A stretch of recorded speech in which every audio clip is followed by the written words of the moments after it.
Marcel Reed is expected to have a pretty big year for the Texas A&M Aggies. But where does he stack up with the rest of the quarterbacks in college football?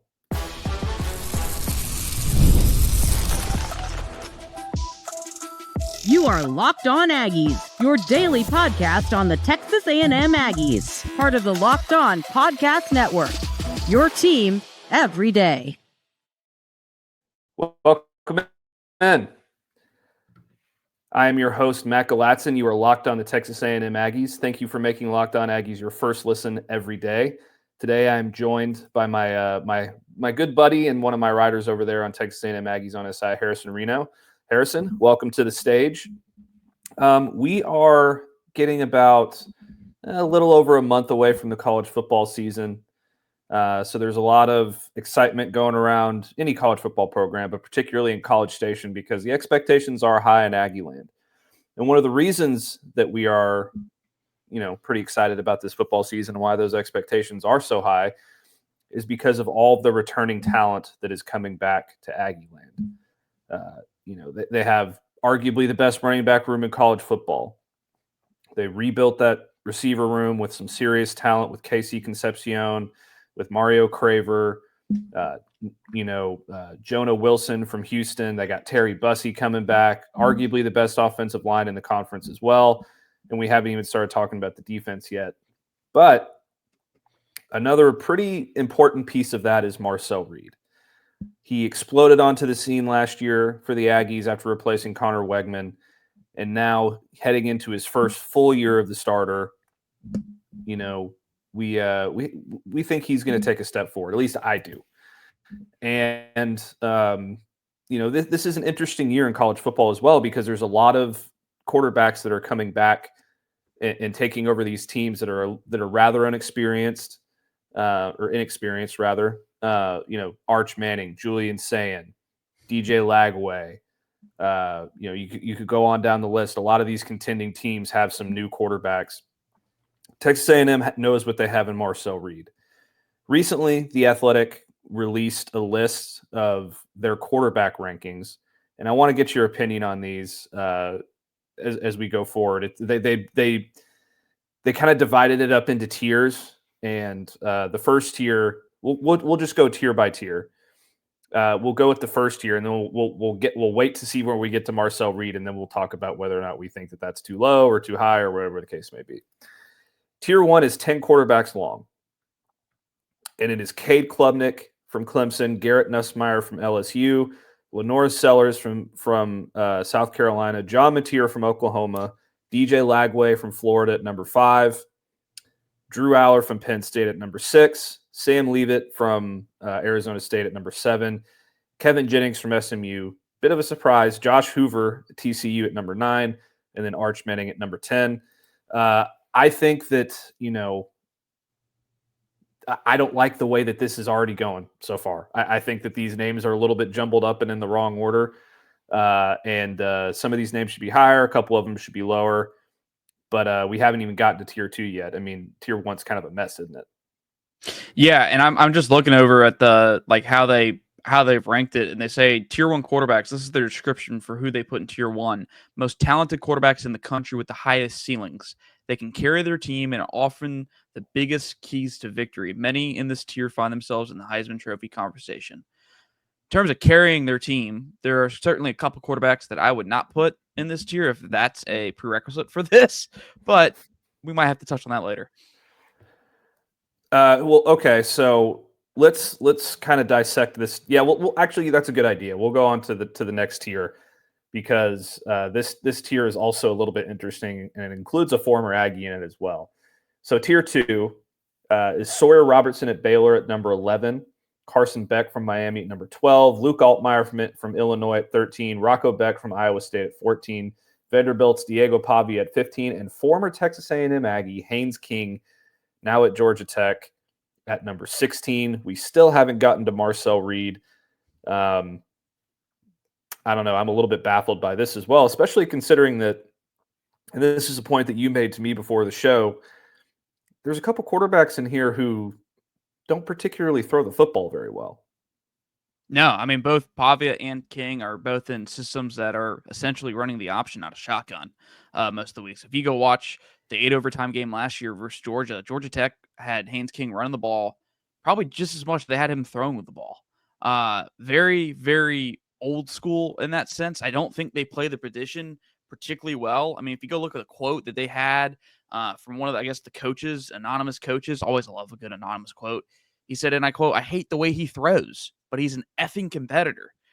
So I mean, that's I guess that's kind of the Haynes King experience is I don't think he plays the position awfully well. I don't know if he fits anywhere else, many other programs in college football, which I guess is not a prerequisite for how they tiered this system. Because I would argue there's a few quarterbacks below him on that tier that can probably translate to other systems. Yeah, absolutely. And I don't want to take anything away from Haynes King necessarily because the way that he played in that Georgia game was absolutely incredible in terms of just the way he willed his team to be in that football game. I was super impressed by that. He's obviously a warrior. He didn't work out at Texas A&M for a reason, though. That's because he couldn't really fit into that offense, and he wasn't a pro-style quarterback, which is what A&M was searching for at the time. Marcel Reed is a much better thrower of football, in my opinion, than Haynes King. But we still haven't even gotten to Marcel on this list, which I think is criminal. You go on down to tier 3. You get Fernando Mendoza from Indiana. I don't even know who that is at this point. I maybe he was at Cal last year. His name's kind of ringing a bell.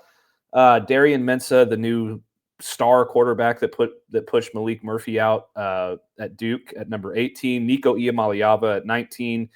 Brendan Sorsby from Cincinnati at 20. Arkansas's Talon Green at 21. Avery Johnson from Kansas State at 22. Maddox Madsen from Boise State at 23. Dante Moore from Oregon at 24. Devin Dampier from Utah at 25. And then coming in at number 26, Marcel Reed. This is far too low. I can name 10 quarterbacks right off the top of my head on this list that he should be ahead of, that I think he's just an all-around better quarterback than a lot of these guys. Devin Dampier is one of them. Maddox Madsen is one of them. I won't say Talon Green or Dante Moore because I think that those guys are physical specimens, and especially Dante Moore, I think has potential to be a first-round pick, so I'll leave him alone. But guys like Brendan Sorsby and Fernando Mendoza, Haynes King, Diego Pavia, so I don't believe in Sawyer Robinson. I find it very odd that Josh Hoover is so high on this list. I like Josh Hoover. I think he's a great kid and all those things, and I think he's a good quarterback, but how is Marcel Reed so low on this list? It just doesn't make sense to me. I think he's going to take a huge step forward in Colin Klein's system this year. I think he's going to put together, the passing game. And I think if his defense gets better, which was a big reason why Texas A&M lost down the stretch last year, you look at the Auburn game alone. I mean, he put them in position to win that game a couple times, and they couldn't get it done on defense, and that's why they lost that game. It was really only Texas and perhaps South Carolina that really throttled Texas A&M. And the rest of the time, it was pretty much the defense that got in the way of them winning those football games down the stretch. But Marcel is just far too low on this list. Wouldn't you agree?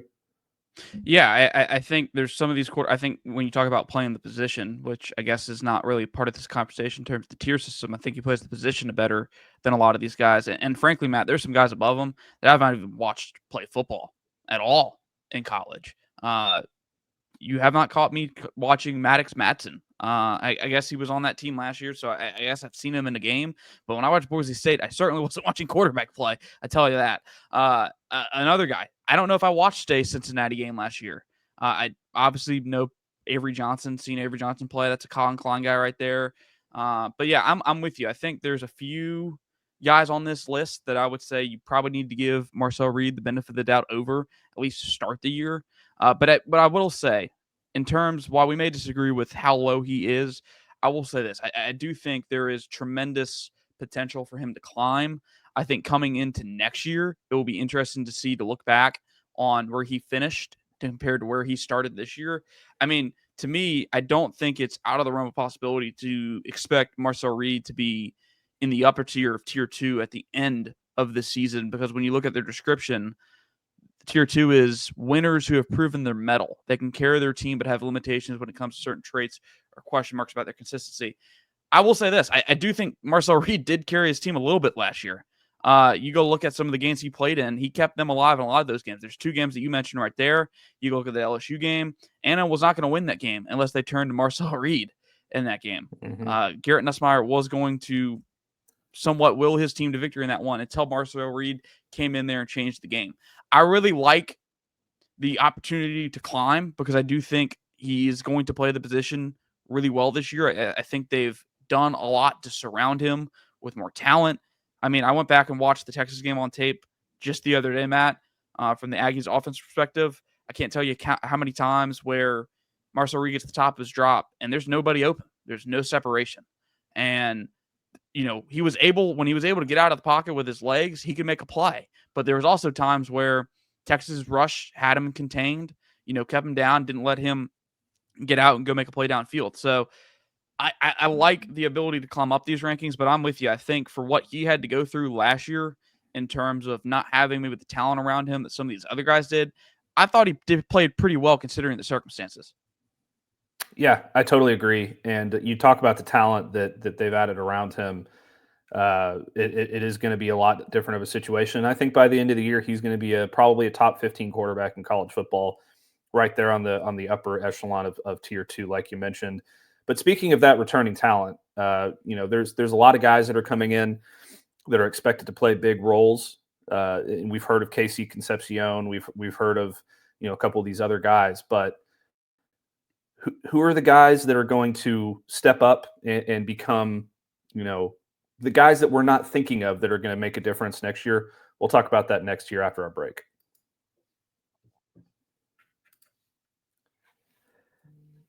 Today's show is brought to you by Gametime. Have you ever decided at the last minute to head to a ball game with friends or family? Maybe it's game day and you suddenly realize you want to be in the stands. That's exactly where Gametime comes in. It's the easiest way to grab last-minute tickets without the stress. With the money you save on tickets, you can splurge on food, drinks, merch, or even invite a bigger group to come with you. Gametime makes it possible. Gametime makes buying tickets fast and simple. Prices on the app actually drop the closer you get to first pitch, and they've got incredible last-minute deals, clear seat views, and the lowest price guarantee that takes the worry out of buying.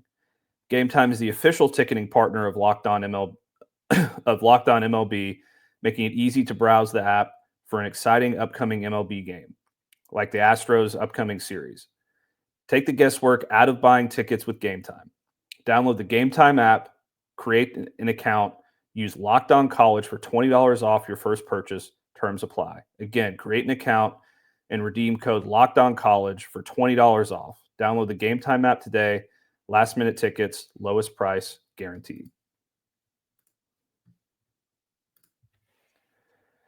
All right, Harrison. So we mentioned, you know, some players that are coming in who are expected to make a big difference with Texas A&M. We talked about KC Concepcion a little bit. We talked about, you know, some of these guys that are just returning, and we think the talent's going to be just a little bit better on this team all around, I think.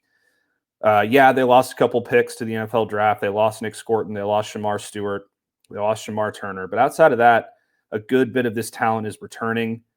They made a hell of a amount of additions in the transfer portal that I think are going to make a big difference. Everybody knows about Julian Humphrey and Concepcion and you know, a couple of these other guys. But, you know, what we really want to look at here is who are we not talking about that's going to step up and become, you know, maybe a household name to Aggie fans by the end of the season. And for me, you know, I'll start on the defensive side of the ball. I think it's going to be Samuel Mpemba. You know, this is a guy that was an absolute physical freak coming out of high school. He was a 5-star recruit per Rivals.com. And, you know, he committed and signed with Georgia. And in his couple years with Georgia, he never really put it all together. He played in 15 games over 2 years. He didn't have a sack, and he only had 6 combined tackles. But the thing is, he has the tools. He has the athleticism. I think if he's just in the right situation and he buys in and he sort of puts it all together and does, does everything that the Aggies defensive line coach and Mike Elko asks him to do, I think that this is a guy who can make a serious impact, be a great, replacement for a guy like Shamar Stewart or Nick Scorton. We know on one side they have Cassius Howell, but who's going to be the guy on the other side that really steps up and makes this pass rush go? I think it's going to be Samuel Mpemba. You could talk about TJ Searcy or a couple of these other guys, but Mpemba is a guy that I just really, really think that if he puts it together, he can be a player that steps up and really completes this Texas A&M pass rush. And I know that you're familiar with him because you cover a lot of Georgia football, and you've seen this guy up close and personal. Yeah, I think you bring up a good point in terms of he does have the tools. This is a freak athlete, real traitsy dude. I don't know about you, Matt, but over the years, we've seen a lot. These kids, specifically the edge rushers, a lot of them with a Nigerian background are just some of the freakiest athletes on the field in college football.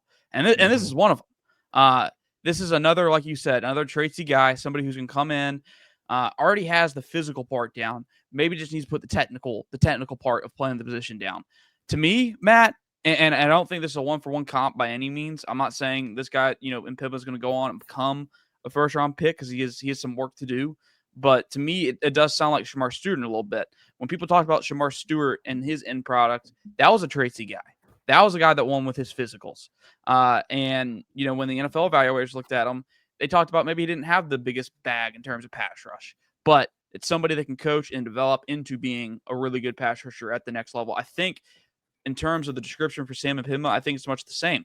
He has the physicals. He has the traits. Now we just got to put together the technical part of being an edge rusher in college football. I like the comp here in terms of this is kind of what A&M's is trying to do, trying to go get a freaky guy athletically and see if they can just put on the technical coaching to, have him explode into being the player that needed him to be. Because like you said, they lost their two top edge rushers. They lost their top defensive tackle from last year. The pass rush is going to need some juice, which is why I think they took a couple shots at the dartboard here in terms of Mpemba, TJ Searcy. You got Hayes from Colorado. They took some darts at the dartboard, and they're betting on, hey, at least one of these guys is going to come in and play well. Yeah, I totally agree. And if Mpemba can put it together and he can develop into what they think he can do and what he can be, I think he could have an opportunity to be a real special player and be an NFL draft pick. But they also need to make some improvements on the offensive side of the ball. We saw the receivers were a bit of a inconsistent struggle for Texas A&M last season outside of Noah Thomas.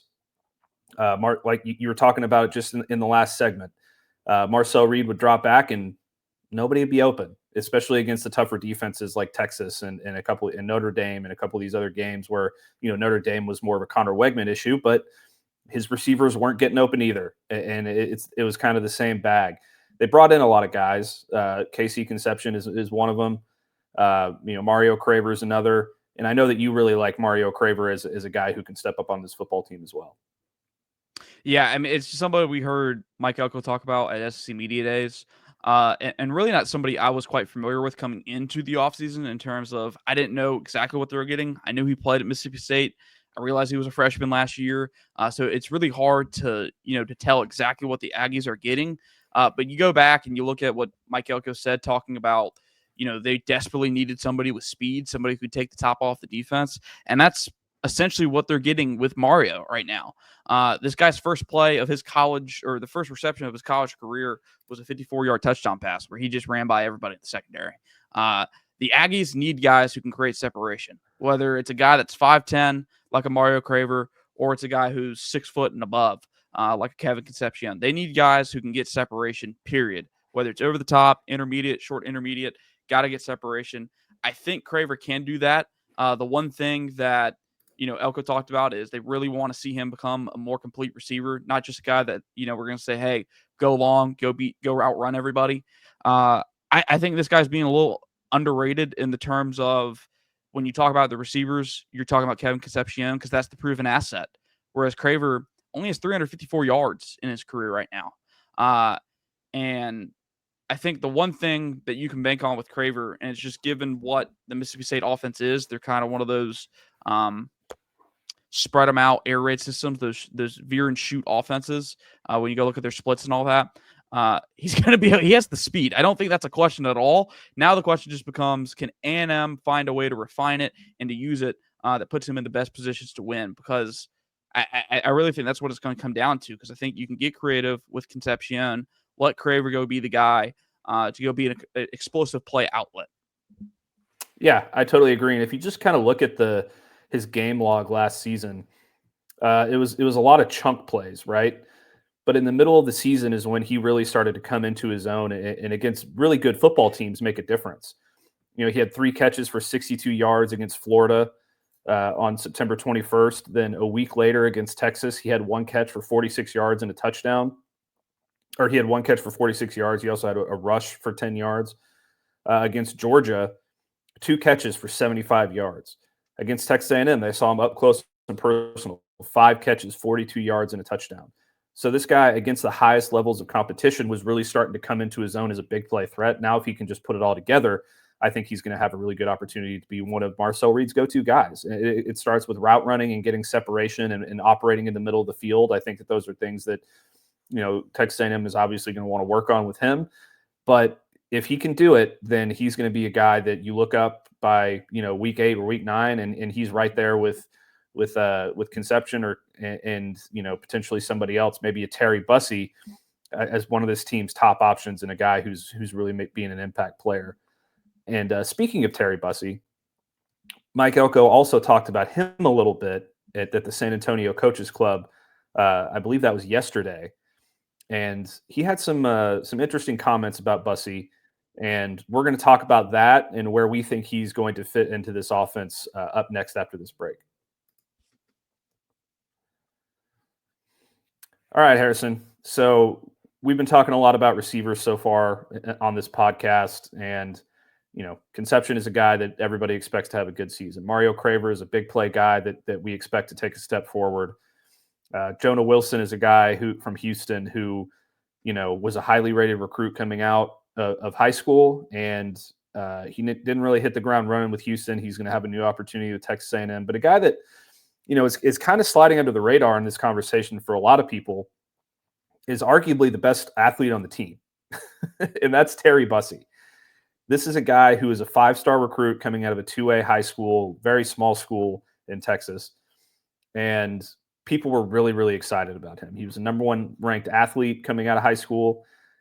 He was the jewel of the Texas A&M recruiting class last season, and he's a guy that, he didn't get as much run as everybody would have liked, but he was still a developing player. They're still trying to figure out where to use him best. He ran the football a little bit. He played receiver a little bit. He was in the return game a little bit, all these different things. But now heading into year 2 of his career, I think that he has a real chance to be a number 1 option on this team. And a lot of people think it's going to be KC, and I can see that absolutely being the case. But one thing that I truly believe is that if Terry Bussey comes into his own, he could be one of the best playmakers in college football offensively. And Mike Elko had some glowing reviews of him at the San Antonio Quarterback Club on Monday. But he also kind of, there's been a lot of questions about Bussey, about where exactly he's going to fit on this team, because he could play both sides of the football. But Mike Elko came out and said, no, he's going to start on offense again. He's going to be a receiver for us. And he said his story has to start at wide receiver. That's not to take away from what he can do or that he won't ever be a 2-way player, but we need him to impact the game on offense. And I think he can do just that. Yeah, I really hope when he talks about receiver, obviously just focusing on the offensive side, period, because I would like to see him continue to get creative in terms of their usage for him. I know this is what everybody calls it because it's the first name that pops into mind, but do a little Deebo Samuel package where he lines up in the backfield. Kind of get creative with where you put him, because you did see when they gave him carries last year, he was effective. He had a 65-yard rushing touchdown against McNeese State. I know it's McNeese State, but continue to get creative with them. Obviously, you don't want to do it at the detriment of the running back room because, like Matt said earlier in the show, you do have one of the top, if not the top, running back room in the country. But go ahead and continue to get creative with them, move them around, let them go make an impact on the game. Like you said, Matt, athletically, this is probably the best athlete on the team for Texas A&M right now, and it's a very simple, but I hear high school coaches talk about it a lot. There's always, hey, he's one of my best players, so let me go get one of my best players the ball in space, or let me just have my best player go get the ball.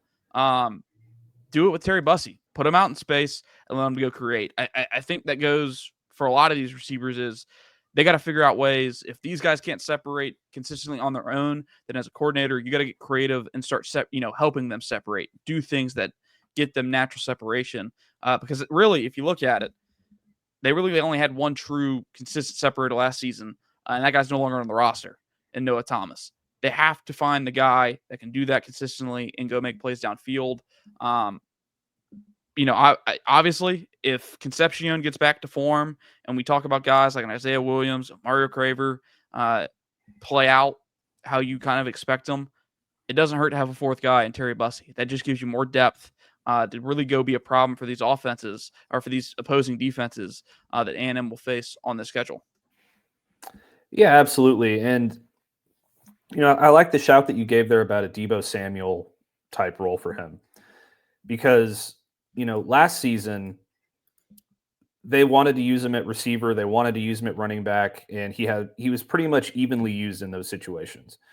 He had 33 snaps on the offensive side of the ball, 17 catches, or he had 33 plays from scrimmage in which he accumulated stats. He had more snaps than that, obviously. But he had 17 catches for 216 yards, and he had 16 rushes for 102 yards and 2 touchdowns. And if you can find a way to he also had 9 returns for 217 yards in the kick game. He had 7 punt returns as well for 37 yards. So this is a guy that you're going to be able to use all over the field in different packages, keep the defense guessing, line him up at running back, and then put him in motion, send him out to the outside on a linebacker, get a mismatch in the slot, whatever the case may be. You'll be able to use him in the return game. I think that if he is a guy that is used to his fullest extent and he is a full-time player for this offense, he's going to have a chance to make a major impact. Be a guy that, if you look up, I talked about Mario Craver looking up in the middle of the season and being one of the top options. If you look at Terry Bussey by the time, they get to week 8 or week 9, I wouldn't be surprised if he's got the highest usage rate out of any receiver on that team. And that includes using him in the run game and in the passing game and in the return game and all those things. But if there's a player that needs to touch the ball more than anybody else outside of Marcel Reed on this football team, I feel like it has to be Terry Bussey. Yeah, I really do think, and the way you do that is, like we talked about, using them in multiple varieties. There's nothing defensive coordinators hate more, or really it's defensive coordinators and the analysts up in the box, right before each play when they're substituting, if they don't know how to quantify what personnel the offense is in. And that's what Terry Bussey can be, because if you tried out Terry Bussey and Le'Veon Moss and they're both in the backfield, what is that? Are you going to say it's 11 personnel? Are you going to say it's 21 personnel? Like, how do you quantify that? And there's nothing, more you can do to annoy defenses, but then by having somebody like that where you line him up all over the place, and he's kind of positionally fluid. He doesn't just fit one role. And I think when you talk about if they need a guy that they can have touch the ball pretty much consistently through in this offense, aside from the quarterback, Terry Bussey probably looks like that guy, because I think he's the guy that you can get creative in more creative ways and find ways to have him touch the ball. Because when you talk about a Kevin Concepcion, a Mario Craver, those aren't guys you're naturally going to line up in the backfield, and not somebody that defenses are actually going to feel threatened by. Oh, there's a possibility that he could take a handoff. Bussey's different. They've already put on tape that he can take a handoff. So continue to do that. Continue to threaten defenses with the variety in how you scheme them up. Yeah, absolutely. And if you just kind of look back at his career in high school before he got to Texas A&M, I mean, keeping in mind that this was at Timpson, Texas, in Timpson High School, which is a very low-level Texas program in terms of the classification. Not only did he play, on the defensive side of the ball, not only did he run the ball 410 times in his 3 years with that team, he also played quarterback. So you could line this guy up at wildcat quarterback and really throw these opposing defenses for a loop and get him involved. So I'm very excited to see what he can do next season, and I think he's going to have a big impact on what Texas A&M decides to, or what Texas A&M ends up looking like on the offensive side of the ball, and be a real impact player for them going forward. But that's going to do it for today's episode of Locked On Aggies. Thank you so much for making us your first listen today. For your second listen, please check out the Portal Show. Brian Smith has the latest news on rumors, portal entries, and signings across the nation. Be the most informed fan on the rapid changes to the college football landscape with the Portal Show. And you can find the Portal on YouTube or wherever you listen to your podcasts. Harrison, why don't you tell them where they can find you on social media as well? At Harrison Reno on social media. Matt, thank you again for having me back. Yeah, absolutely. And don't forget to like the video, subscribe to our channel, give me a follow over on Texas A&M Aggies on SI and on X at Matt Galatzan. And we will see you next time.